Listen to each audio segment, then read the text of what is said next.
Хэрэг бишсэн шүү. Амиа бодоорой. Би яг амиа бодчихлоо. Гэрээсээ гараад гинэ талга болсон нөхөр нь буцах хаяггүй ийм нэгэн захиаг үл таних хүнээр өгч явуулсан байлаа. Энэ бол Чингэлтэй дөрвийн 14-р хороонд төр оршин сууж асан Чимэдийн Батгэрлийн эхнэр Баяр Чимэгтэй илгээсэн захиа. Баяр Чимэгт 90 нөхөр нь биш, мөнгө төгрөгөл аралтыг нэхэстэл бодогдох болсон байна. Мань авгай одоогоос 1 жилийн өмнө нөхрийнхөө хамт айлын хашаа байшин эд хогшлыг сахин хамгаалах ажилтай болжээ.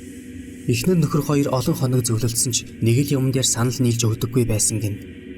Айлын харуулж байсан эд хогшил дотор гурилын жижиг цахилгаан тээрэм, бүрэн тоноглолтой харуул хөрөө бүхий мужааны цахилгаан багаж бас бус эд хогшил байсан бөгөөд эдгээрийг Батгэрэл сэмхэн зарж мөнгө болгоод түүнийг эргэлдүүлж өөрийн гэсэн юмтай болохоор шийджээ. Тэгээд эхнэртэй хандаж энэ үнэтэй цайтай тоног төхөөрөмжийг зарж мөнгө болгоё.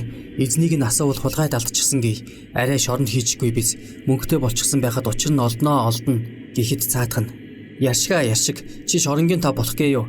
Би чамайг шоронд эргэж тойрч чадахгүй. Манай удмынханд хизээч хулгайч төрөөгүй юм.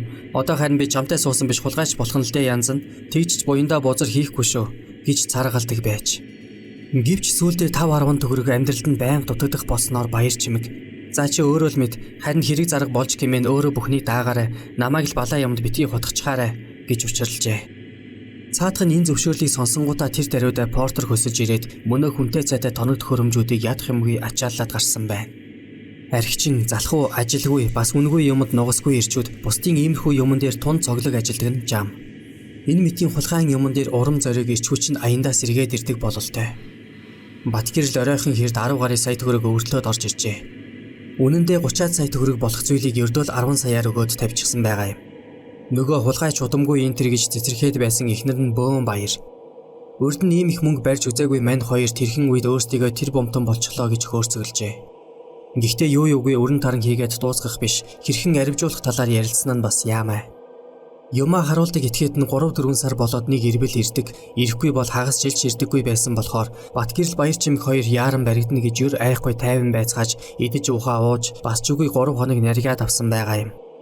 Мань хоёрт гадаад паспорт байхгүй, тэгээд ч 8-ны талаар юу ч үл мэдэх тул хилийндээ салхаж гахай зөөнө гэдэг үлгэр. Тийм болохоор хоёрын хоёр толгой их бодсны эцэст Портер машин хөөслөөд хөдөөнийхэнд хэрэгцээтэй гурил будаа, чихэр боов, арх тамхи бөөндөн авч түүгээрээ намрын тарган төлөг худалдан авч жижилэнгээр зархаар шийдсэн байна. Тэгээд явандаа хүчит шонхор хүнсний захын хамгийн том махны ченж болохоор мөрөөдцгөөжээ. Өмнө нь таньдаг байсан Баска, Туулай хүү, Мегмар жом митийн луугар ченжүүдийг доош нь хийж тэд цаашаа өөдлөхгүй, эндээс ямар ч бараа материал бөөндөж авалгүйгээр хоосон гоёа ганцаглаад хөдөө явдаг юм байх чинь билээ. Тэгээд муу сайн малчдыг өгтөл хошууруулж байгаад хідэн турсаг авчираад хүнсний зах дээр өндөр үнээр шахахыг яана. Ийм усхол явахгүй. Харин хоёулаа бол эндээс бараа авч явж баахан мөнгө унгаад түүгээрээ хямдхан мал худалдан авч энд 3 нугуулаад ёстой цулааж өгнө. Ямар өвдөө. Гих зэрэгээр архины халуунаар согтуурцгаасан байна. Тэгээд 3 хоногийн дотор 1 сая төгрөгөөр нь ууж иддэг улаан хоолойгоо баясгаж өргөжээ. Ийм муухай идчтэй ус яаж ч хол явах билээ дээ. 3 хоногийн дараа Батгэрэл 9 сая төгрөг өвөрлөөд зах дээрээс бараа бөөндөн авч Портер машин хөслөхөөр гарчээ. Тэгтэл хэрэг биштгэн тэр. Түүний хашаанаасаа гартал өөдөөс нь хашааны эзэн машинтайгаа ирж яваа харагджээ. Тиймээс Батгэрэл буцаж гэртээ ороод ихнэртэй намайг байхгүй гээрээ юм асуувал хулгайд алдсан. Намайг цагдаагаар явж байгаа байх гэж хэлнэ шүү. Гээд хойд хашаагаа таваад humгүй зүгтчихжээ. 2 хонлоо, 3 хонлоо, 2 сар боллоо, 3 сар боллоо. Батгэрэл усанд хайсан чулуу шиг чив чимээгүй. Энэ хооронд хашааны эзэн алга болсон юмаа Баяр Чимэг Батгэрэл нараар төлөвлөхээр цагдаад өргөдөл өгсөн байлаа.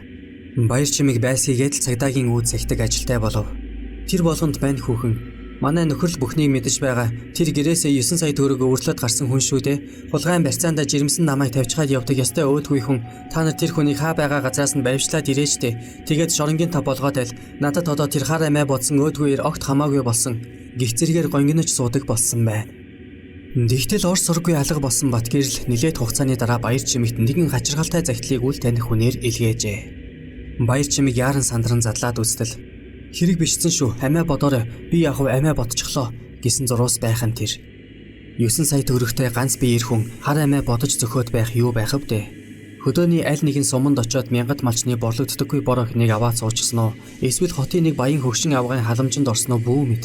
Ер нь ч тэгээд 9 сая төгрөгтэй 100 гойлэр бол нэг хэсэгтэй л од болж таарна. Харин архичин янхан хүүхэнтэй учирсан бол нэг их удахгүй зүйл дуусна. Бат хэрэлж яг ингээд амиа бодчихож харин барьцаанд үтсэн баяр чимийг цаашдаа яандаа яана.